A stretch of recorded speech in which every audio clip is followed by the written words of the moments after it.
And just for those who are applying for the medicals you use, please remember this is an approved session from the Ohio Nurses Association.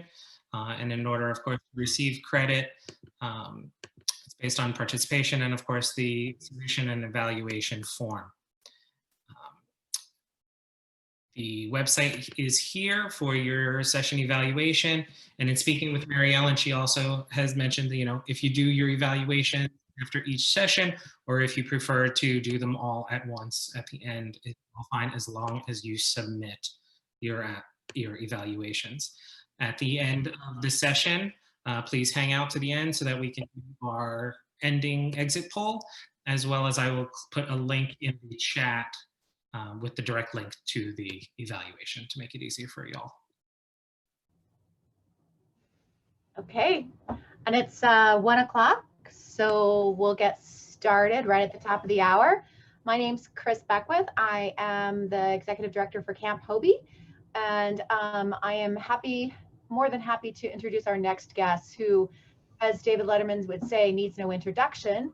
We have with us today Bob Ditter, who's a very respected child and adolescent therapist from Boston. He's worked with people all over the country and all over the world who work with children for more than 40 years. He's provided training tips and practical skills to camp counselors around the country. He's been on the Today Show twice, on Good Morning America, and has been quoted in numerous journals and newspapers across the US. He's written many books and produced several training videos, and he is going to give us a lot of knowledge and understanding today. Thank you so much, Bob. Well, thank you, Christina, and thank you. That was quite a generous introduction. I'm going to just take a moment here to share my screen with everybody, since I want to use let me just get up here. See if I can, there we go. Great. So what we are going to be talking about today are some of the mental, emotional, and social health issues of campers in this COVID pandemic. And I want to just say a little bit about where I'm getting my information. I talk to camp directors around the country who have, some of whom opened in 2020, some of whom did not open. And I'm just going to turn my own. Some of whom did not open in 2020, all of whom were in touch with campers. I also help to run on the board of something called Boston Explorers, which is an urban day camp for children here in the Boston area. And of course, I had my own clinical practice. So I have a lot of input, lots of ways to get a sense of what is the pulse currently in terms of some of the mesh issues, what we call mesh issues, mental, emotional, social health issues of children in this pandemic.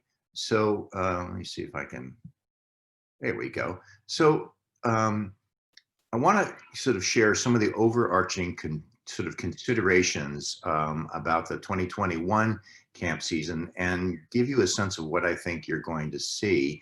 I am also going to really invite you to apply this to your own clientele. Obviously, you are dealing with children some of whom have been hospitalized, some of whom have been in school, some of whom have not been in school. So we're going to have to adapt some of what I'm saying to your own population. But let's get started, okay? So first, we all know that things are changing very rapidly, right? So first of all, what is the status of vaccines? All of us heard some good news the other day from Pfizer. That sounds very promising. It's also, by the way, the first time that particular approach to vaccines has been really successful. On the other hand, will it be available? Will other vaccines be available?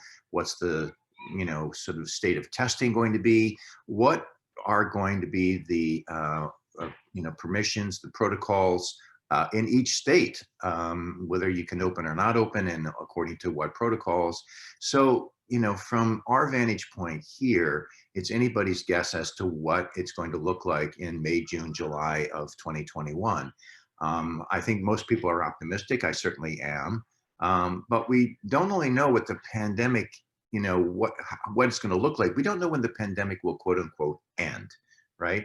And we all know that there's not going to be a hard end point, that it's going to be how do we beat back this coronavirus to a point where the risk is increasingly lowered, right? And that, by the way, has some important psychological ramifications for all of us, but particularly for kids. If you can say to a kid, okay, next April, it's all going to be over, then there's a kind of like, oh, okay. And then we can all kind of hang in there and we can count down to it and we create ways to kind of manage until that point in time. But there is no such point in time. And so that creates a tremendous amount of uncertainty, which I will get back to because that has a lot to do with what we're seeing in some of the mental and emotional and social issues that kids are evidencing or manifesting with regard to COVID. One of the things that I say to kids, and frankly, I say it to staff members and I say it to adults, nothing about this pandemic is normal. The only thing that's normal about it is how we feel about it.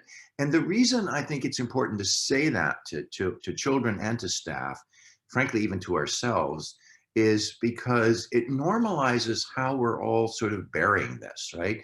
The fact that we might be a little irritable, that we might be a little bit sad, that we might be going through various kinds of emotions in reaction to the ripple effect, the fear of getting sick, the uncertainty of it all is pretty normal. And I think it helps kids to know, oh, I'm not a little crazy after all. It's like the people are feeling these things all over the country, all over the world.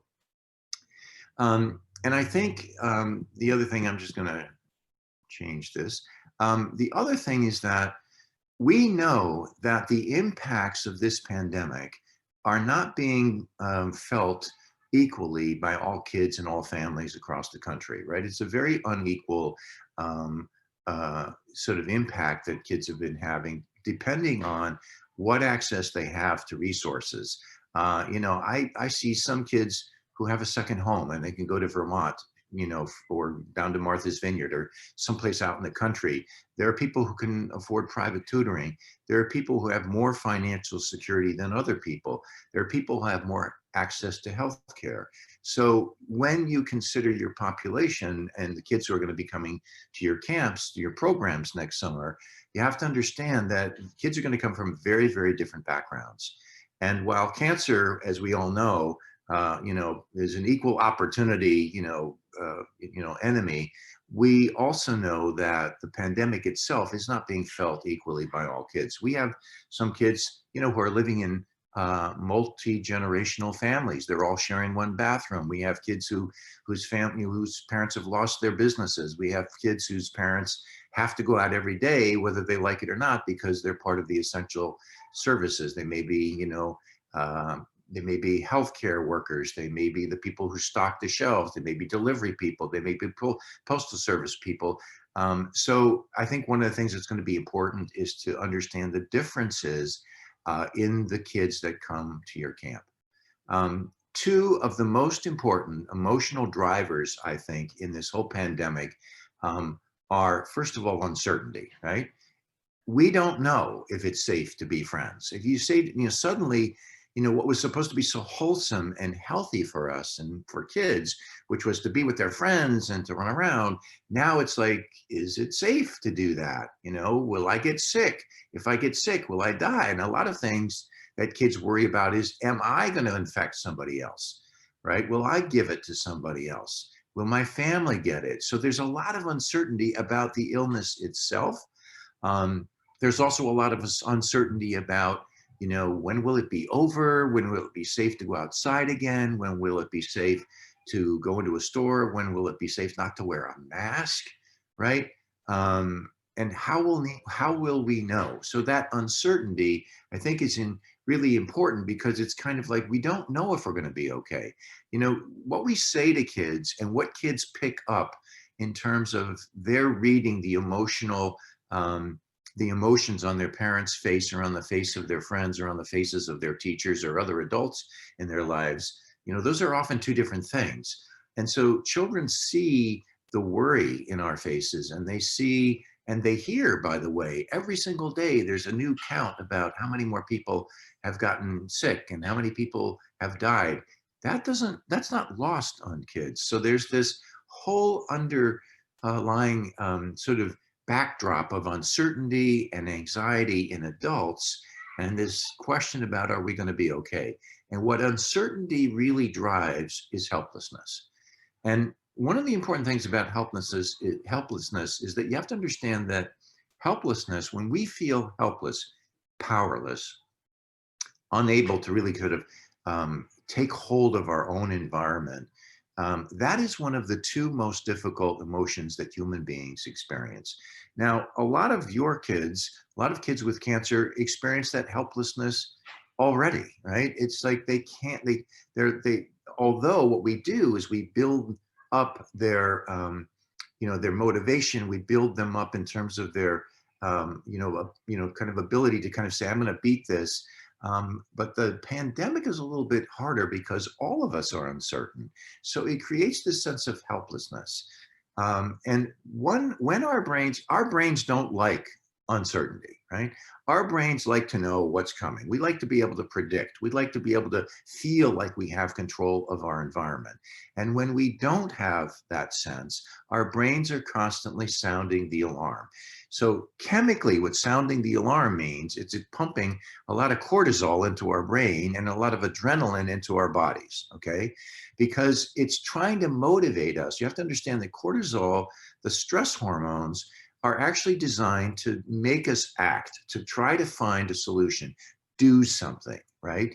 And when you can't do something, but your brain keeps and your body keeps saying, do something, that drives our anxiety level up. So what we're seeing is a skyrocketing in the level of anxiety and depression in kids today, right? In fact, a recent Kaiser Family Foundation survey found that 45% of young people, and we're talking about kids 8 to 18, report an increase, and a fairly significant increase in their level of stress and anxiety since the pandemic. And that stress and anxiety will be coming to camp.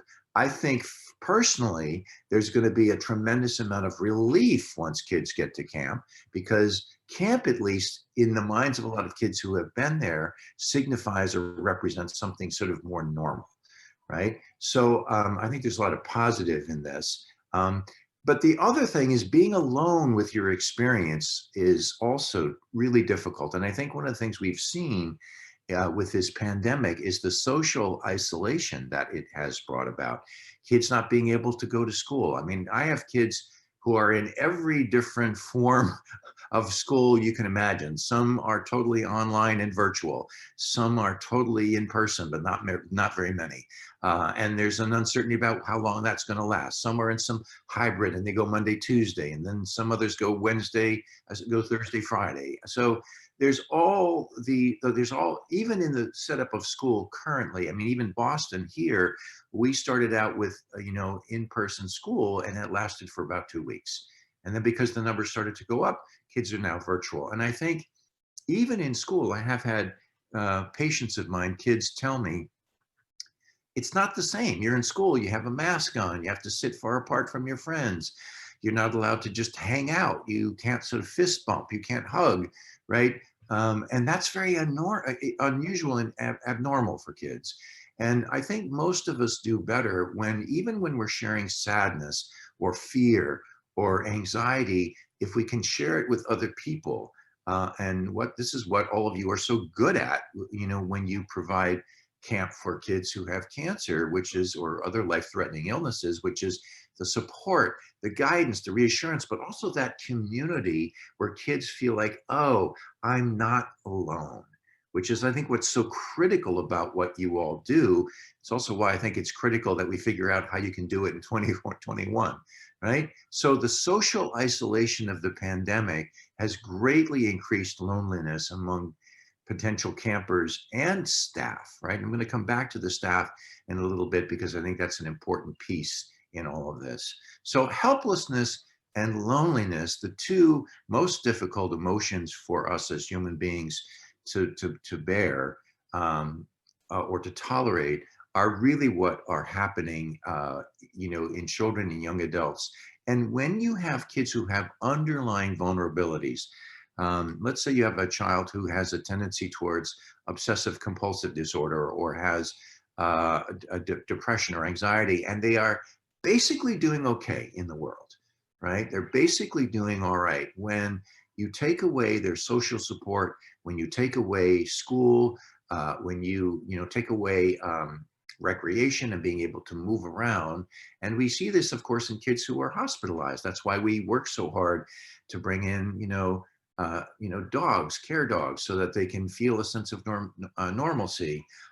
We, have so much support that we provide kids.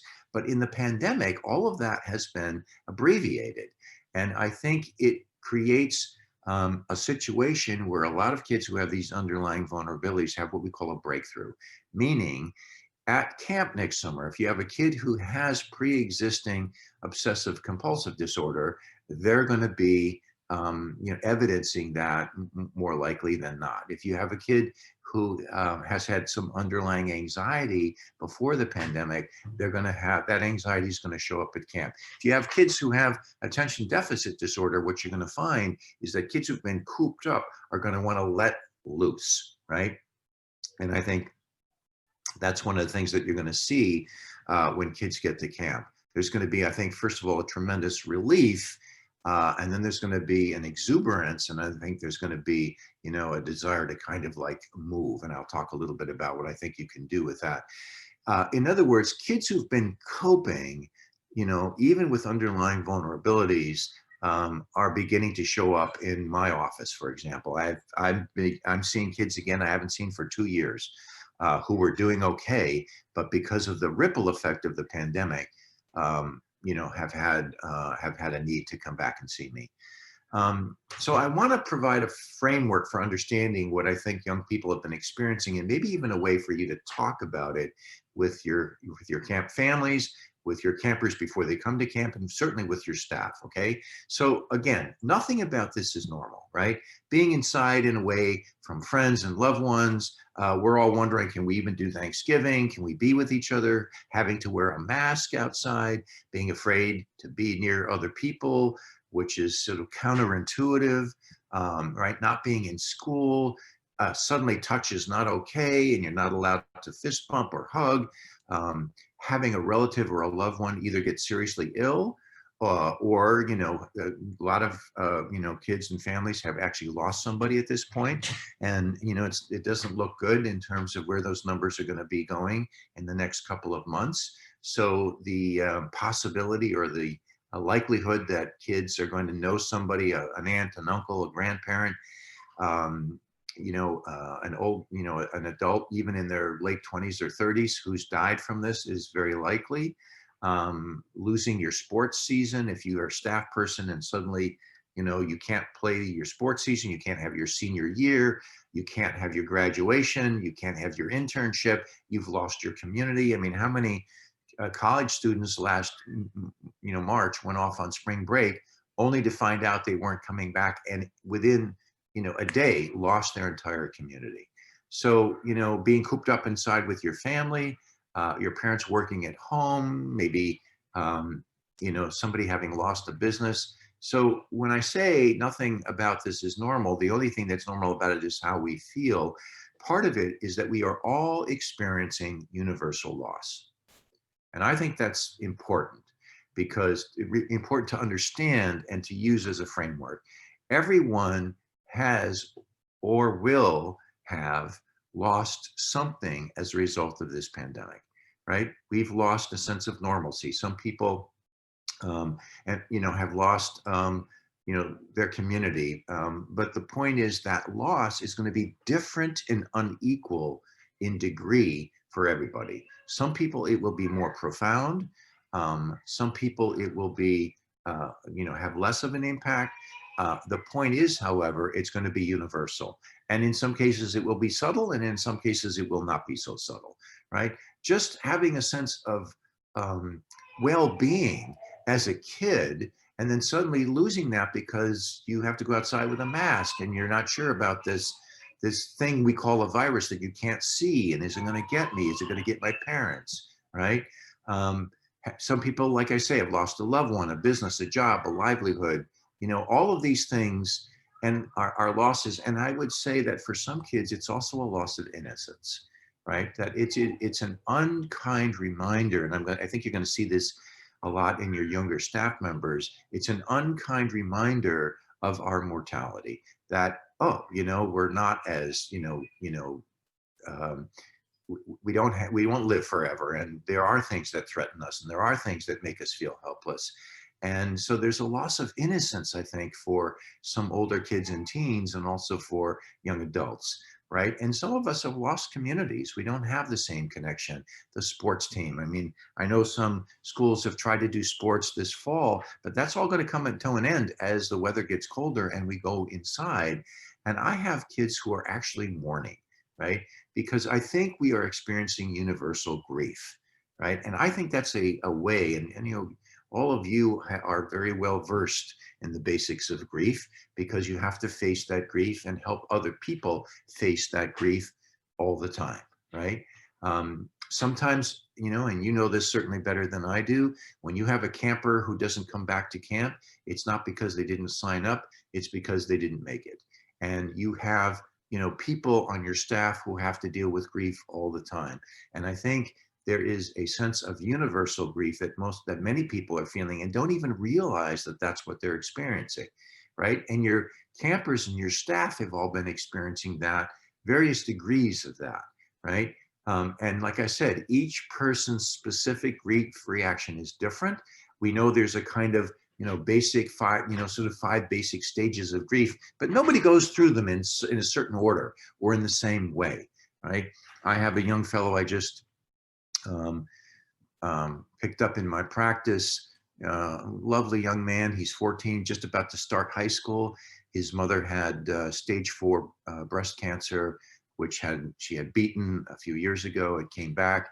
And what a way to start high school. She ended up dying the second week of September. And, he gets to say hello to me for the first time around the fact that his mother has died. What 14-year-old boy wants to come into some adult's office and cry? And yet that's exactly what he needs to do. And what 14-year-old boy wants to lose his mother just as he's about to start high school, right? And so the grief reaction is going to be different and have it to a different degree with different kids and with different staff members.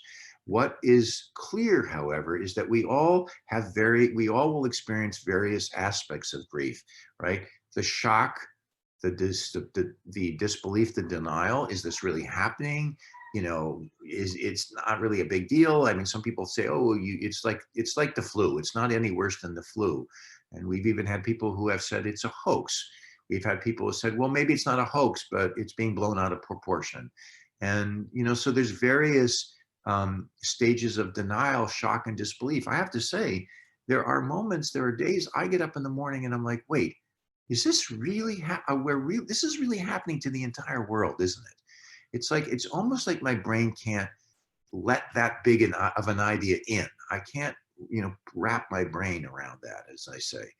And of course, the second one is anger. And we see that a lot of anger, agitation, frustration.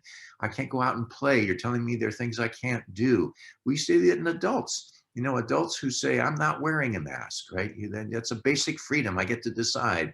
And it's like, I think that's really, frankly, an expression of anger and frustration and irritability. I think for other people, there's this deal making. So, well, we've actually seen this in camp. Kids came to camp. At the camp, I've spoken to probably 40 different camps that did open this summer. And, kids went through various stages of, exuberance and euphoria about being at camp and how special. And then they went through, kind of after the honeymoon period is over, there are teenagers who are like, why do we have to wear our masks? We're all here together. Like, why do we have to do this? Why can't we just do this? Right? So there's always that deal making, bargaining that goes on. And then there's sadness. Now, one of the things that I think is important to think about with sadness is that sadness and depression are very different. people tend to get them confused. To be sad, you have to have something that was meaningful and important to you to be sad about. So loss, and to be sad, frankly, is a gift. What it means is there was a richness in your life. There was something important in your life. And while none of us like to feel sad, none of us would, want to celebrate being sad. In some ways, sadness is a richness. And that's very different from depression, which is hollow. Depression is an emptiness. Depression is helplessness and frustration all kind of wrapped up together. And one of the things about this particular pandemic, if you can separate it from the cancer that your kids are struggling with or your staff are struggling with, is the sadness of what they've lost, right? Whether it's school or their community or their opportunity to graduate or their opportunity to have their senior year in high school or their senior year in college or start their freshman year in college. So everybody will have had loss in different ways. And acceptance, of course, is very, very, it's one of those highly evolved, and it takes a while to get there, and you can't cheat your way there, right? You have to go through all of the stages of grief in order to really understand and feel like, or really to sort of work your way toward getting to acceptance. Acceptance is not something that you can pretend, right? And yet I think at some point, and we go in and out of these stages, right? So, I want to start with staff. So what do we do with this is the question, right? And I want to start with staff because staff, of course, are your biggest kids, right? They're also your greatest resource, right? So we need to start with staff because they're the ones who are going to have that intimate one-on-one or, 1-on-5 or 1-on-8 or 2-on-10, interaction with the kids. And if we don't really help our staff with the grief process, they can't be there for the kids, right? They connect and they encourage and they comfort and they guide the kids. And we need to start with them because if they're not fully present at camp, then they're not going to be able to do that job, right? It's hard to be at camp if your mind is somewhere else, right? And so you can't say hello, meaning to embrace the campers, unless you let go of where you just came from or what you just came from. So for you, as people who direct these camps, there are 3 things that your staff will immediately have in common, regardless of their previous experience at your camp, and regardless, by the way, of their previous experience with cancer, right? And that is, I'm talking in terms of COVID. We are all in a time for which there's no precedent, right? We can all talk about the 1918 flu season, but I don't know about you, but I wasn't alive back then. I have no living memory of that, right? I mean, some people tell me I'm a pretty old guy, but I'm not that old, right? So we don't have a precedent for this, right? The second thing is we have all experienced some kind of loss since the pandemic appeared. And the third thing is we all have this extraordinary opportunity called camp to be together and to give something to the campers.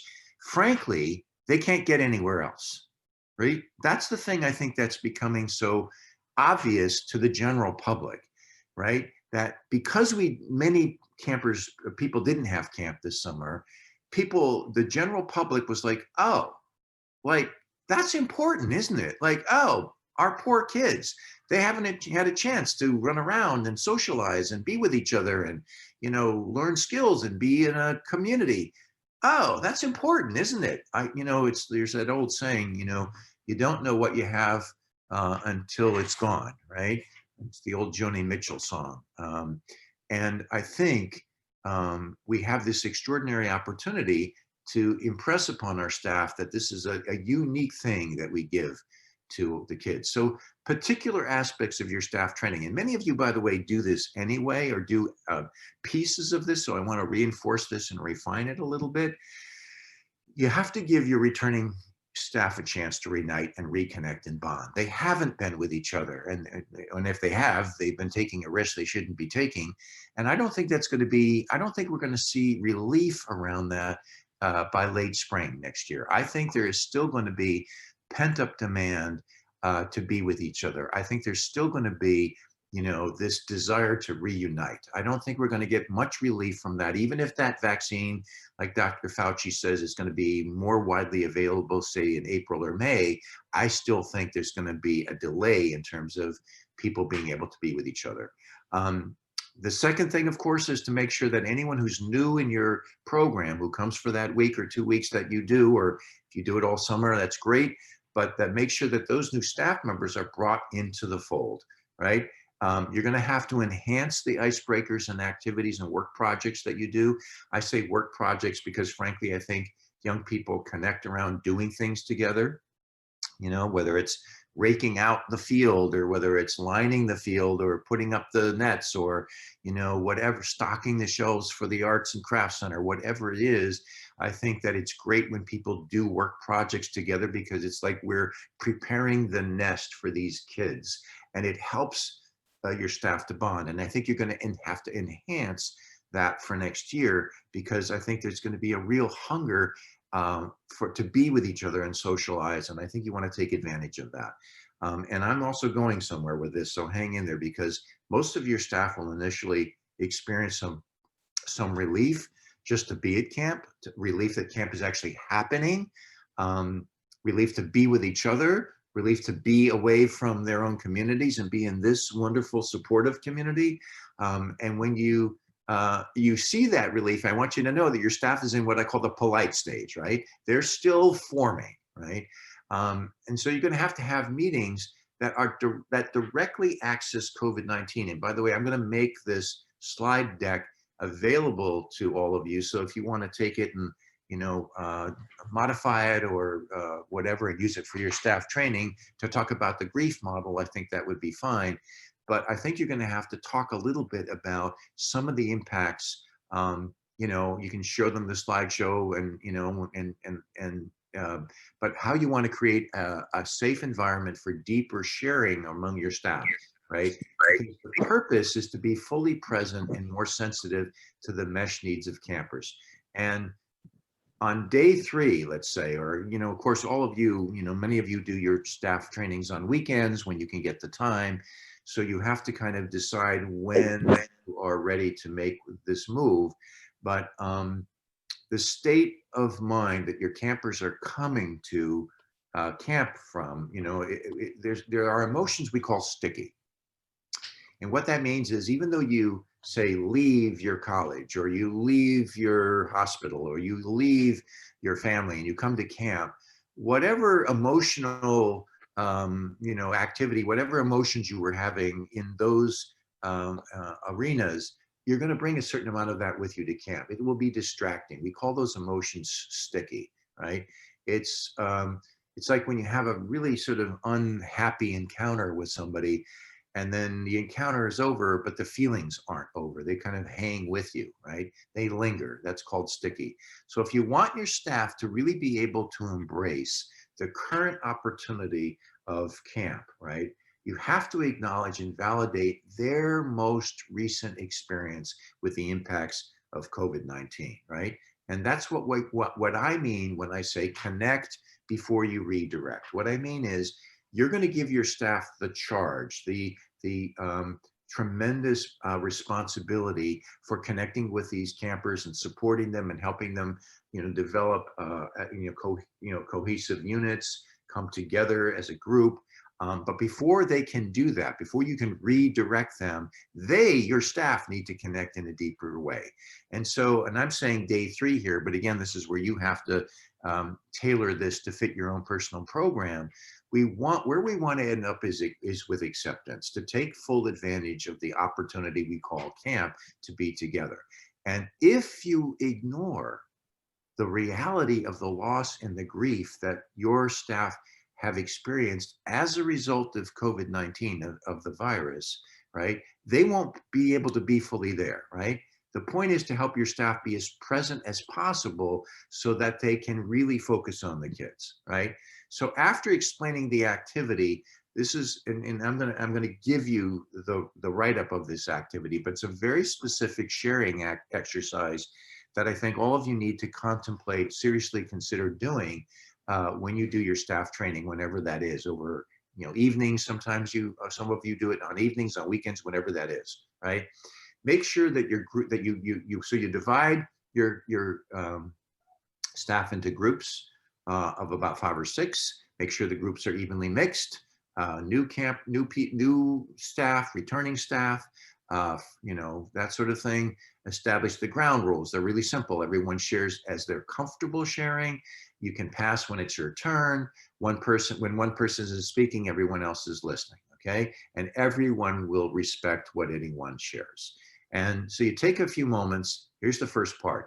You give people a piece of paper and something to write with, and you say, take a few moments and write down some responses to the questions that I'm about to pose. You can pre-print them on the paper if you want to. You can put them up on a slide deck or on a flip chart if you want to. But the first question is, as a result of the pandemic, what sudden changes happened in your life? You'll have some people say, I had to go home from college, or suddenly I had to be wearing PPE all the time, or suddenly we had to be masking and wearing, doing hand sanitizing. Everybody's going to say whatever was different for them. Examples might be leaving, home for school, you have to leave school to go home, or having online classes, or whatever it was, right? The second question is, as a result of the pandemic, what losses have you experienced? And some examples of that are, maybe knowing someone who died from COVID, or who had a very serious illness, or who lost their business, right? Or who had to leave home, or lost their internship, or lost their sports season. Whatever the loss is, it's, true for anyone. It's true for them. Whatever's true for them, that's what they write down. And the third thing is, write down some feelings that you have experienced since the beginning of the pandemic. Some might be anger, sadness, frustration, gratitude. There may be people who have experienced a silver lining. Take each question and have everyone who wants to share one at a time. You do one question at a time and go around in a circle within that small group. The reason I say small groups is people are more likely to share in a smaller group than they are in a group of, say, 100 or 40. They're more likely to share in a group of 5 or 6. And what it does is it does a couple of things, right? But before I get to that, after each person is finished sharing, others in the group can validate, can respond with empathy to what that person has shared, right? And once everybody has shared the first question, you go on to the next question.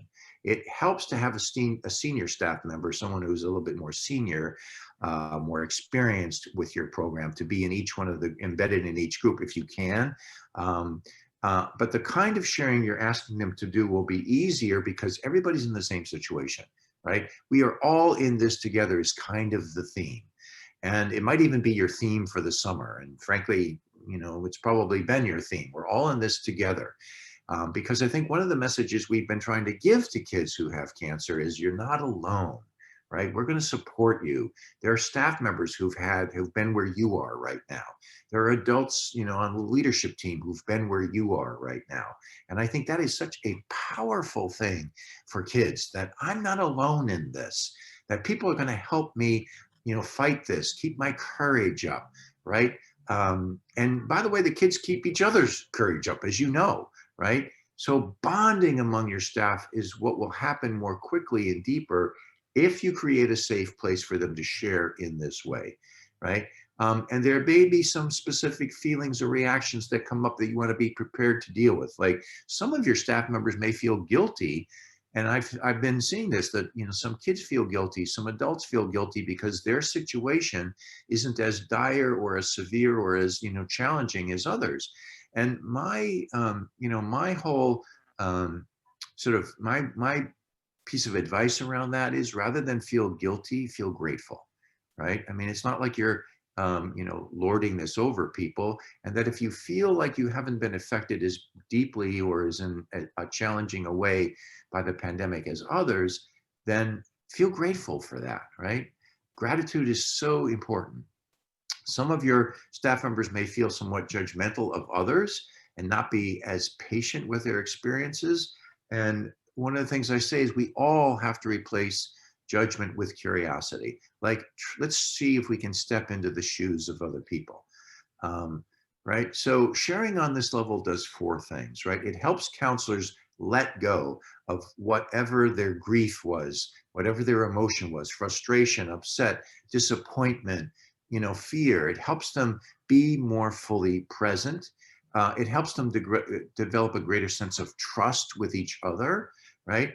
It is also kind of a dress rehearsal because, and you all know this better than most people who operate camps, that it is being there for the campers who may have their own similar issues with loss and grief, not just around cancer, but around COVID and what impact that COVID has had on their families, on their loved ones, on their family businesses, on their parents' livelihood, right? It also sets you up to talk about the opportunity to build and be nurtured by friendships, right?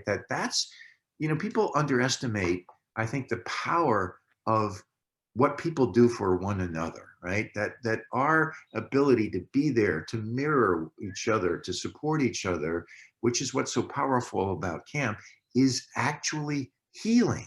It heals, right? And to be in a community that supports you and not to feel alone is so hugely healing. To be in the company of interesting and caring adults who can relate to your reality is a relief. And that's what we're all here to do. And I think it's great to drive that message with this exercise, because the other thing is that when we allow kids, your kids, to let go of their fear, to let go of the institutionalization they've had to endure because of cancer, to really just be in the moment, they flow. One of the wonderful things about kids playing is when you get into a flow experience and you lose track of the time and it just seems to go so quickly, that's when kids are healing. That's when we know kids are healing. And I really firmly believe that flow is what heals everybody, right? Being in those conversations where you just get lost and you cry with abandon, you laugh with abandon, you share with abandon. That is where we heal. And that's what I think this exercise sets you up to remind your staff this is what camp is about, right? And to look back, campers look back at the end of the day and said, wow, I did this myself. I came here myself. I overcame my fears. I built this community. It's mine, right? It is so cool for kids in general, and in particular for kids who have cancer, to experience these things. So the opportunity and the relief of being together and having camp will be exhilarating. So you don't want to undermine it by not allowing a place for sadness and grief and anxiety. Let them, it's kind of like you give an opportunity for that so they can let go and move on, because having a place where people feel safe and can be exuberant is not negated by also acknowledging the sadness or the frustration or the loss. One does not negate the other. In fact, quite the reverse.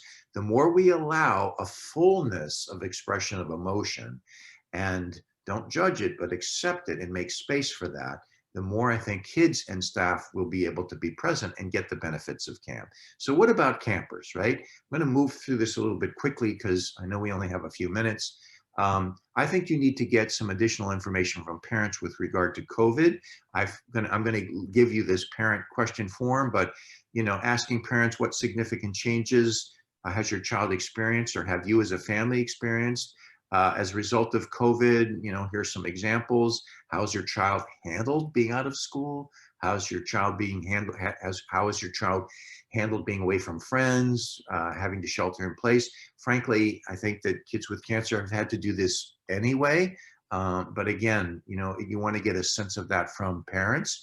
What has your child's reaction been to coming to camp? Are they excited? Are they scared? Are they looking forward to it? Whatever that is, because it's going to help us welcome them and then be able to support them. Is there anything else about your child's behavior during this pandemic that you think will help them help them take full advantage of their time, right? So I think it's important to get better information from families so that you're more prepared with your individual kids.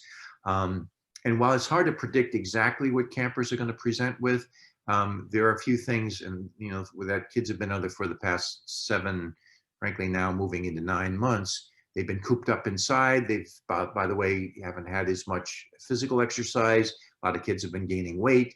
They've been understimulated. I think they're starving for socialization.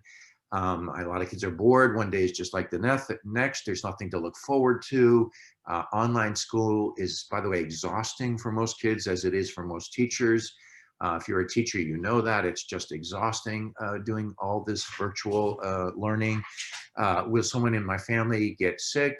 There's some anger. Masks are stupid. This whole thing is stupid. Why don't the adults fix this? Right? Good question.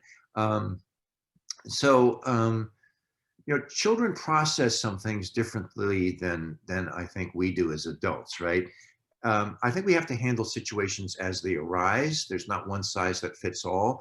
I think there will be some, like I said, initial relief and exhilaration that kids are at camp. Some will be really thrilled to be away from their parents. Some will be scared. It's kind of like, am I going to be safe here? Am I going to be physically or safe here in terms of my cancer, in terms of my health? But there's also a lot of overstimulated behavior you may see because, what do I mean by that? That I think there may be some silliness, some rambunctiousness. There may be some challenging of staff because kids, especially who are a little bit impulsive, or kids who have a lot of pent up energy, are going to be kind of wanting to let go. I think there's going to be some anxiety. Is it safe to be here? Will we get it? Is this going to be like real camp? One of the things that I heard about from campers was, if we go and we have to wear masks and we can't do certain things, is it going to really be like real camp? By the way, the verdict is, yes, it was terrific. It was wonderful, even though we couldn't have all campfires, or we couldn't do prom night, or we couldn't do certain activities as a whole camp. Everybody was clear that it was still wonderful to have camp. So you'll see anger in other ways too. I would use the grief model with your staff and with your campers. That shock, disbelief, anger. Of course, you feel angry. I'm going to go through these really quickly because I want to get to what do you do about this? So my overall prescription is, your campers are going to obviously benefit from the activity and from the various routines of camp, right?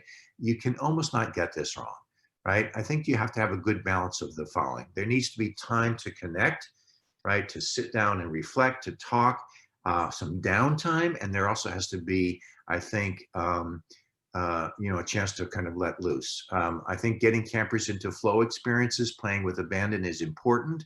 What might that look like? I think swimming, frankly, and getting kids in the water is one of the most healing things we can do. It's tactile, it's constant motion, it's constant stimulation. There's something innately healing about being in the water and playing in the water for kids. I think kids love to sing. I think there's a certain flow experience with that. And I think singing is really healing and important for kids. Encouraging campers to support each other, which I think you all do anyway, but maybe even with an eye to the particular challenges of COVID. Having reflection time at the end of each day in smaller camper groups. My favorite part of the day, right? What was my favorite part of the day today? What was something new I did that I've never done before at camp? What's a new friend that I've made? What's something new I've learned about myself? I think having reflection time that's age appropriate is really huge. Other specific things, connect before you redirect. I always say, try to name the feeling that you see a camper exhibiting. I can see how angry you are right now. I can see how frustrated you are right now. I can see you're really scared right now, right? Name it, right? Normalize feelings. I wouldn't be surprised if you were really feeling frustrated because you haven't been able to get out and run around. Of course you feel frustrated. Why wouldn't you, right? Reframing things. Nothing about this pandemic is normal, right? The way we feel about it is the only thing that's normal, right? Name it to tame it. We all know these skills, but encouraging kids to use their words to talk about feelings rather than, because if kids don't use their words, they're going to use their behavior. They're going to act out. In fact, the phrase acting out means, taking a feeling and acting on it. Encouraging campers to support one another, having time for reflection, like I said, and hope. It's not always going to be this way. No, we don't have a particular time. Kids will say, well, when's it going to end? Right? Some younger kids may say that. Some teens may say that. We don't know. And we know it's not going to always be that way. Keep your eye on the overall thrust of what you're doing. right? Know that we are here to learn. Now, I'm going to go back to that for a second. I'm sorry. We are all going to learn a lot from this, right? We're all going to learn from this. And some of the things we learned from this, we might not even realize until months or years later. So I know I kind of went through that last part rather quickly. In terms of following up, we are making available to you on the platform here for the conference, the questions for parents that I shared with you. There's a sheet I have, which is skills for counselors. There is that staff exercise that I think is really helpful and important. By the way, a number of camps, I would say probably that I know of 30 some camps did that, used that exercise very successfully. I got a lot of great feedback about it, and we will make the slide deck available to you as well. So I know I kind of went over 5 minutes. I apologize. Thanks everybody. I don't know if there's some, I see there's some chat. I've been talking too Well, much. that's okay, Bob. I didn't want to interrupt you, but the chat. You know me, I get chat- excited about camp. Those of you who have heard me speak before, it's like, can we go tomorrow? So chat- listen, God bless you. Just great. If you're confused about whether you're going to open next summer, you're going to open next summer. So thank you, Christina. Thanks everybody. And I'm coming back to be on the panel discussion at 5 o'clock. So thanks and God bless you, and we'll talk later. Thanks so much, Bob. And Thanks, for Bob. everybody who's still here, I'm going to launch the our ending poll, if you wouldn't mind just commenting on the presentation, as well as in the chat for those who need it is the direct link for the evaluation for your CE credits, CEU credits. So please do that as well. And I will also put it up on the screen for you.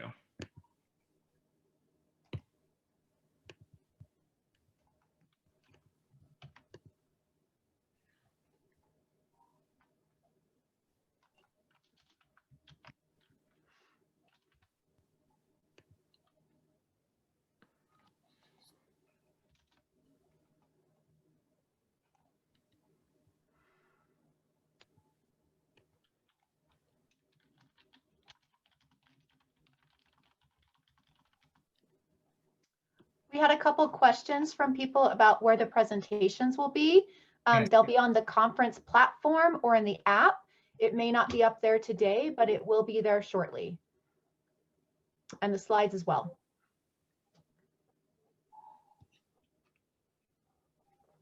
Contact hours, somebody asked about that. Contact hours are if you're a medical professional, you need to get a certain number of continuing education hours for your license.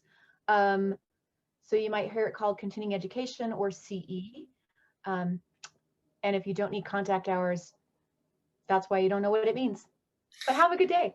And it's all good.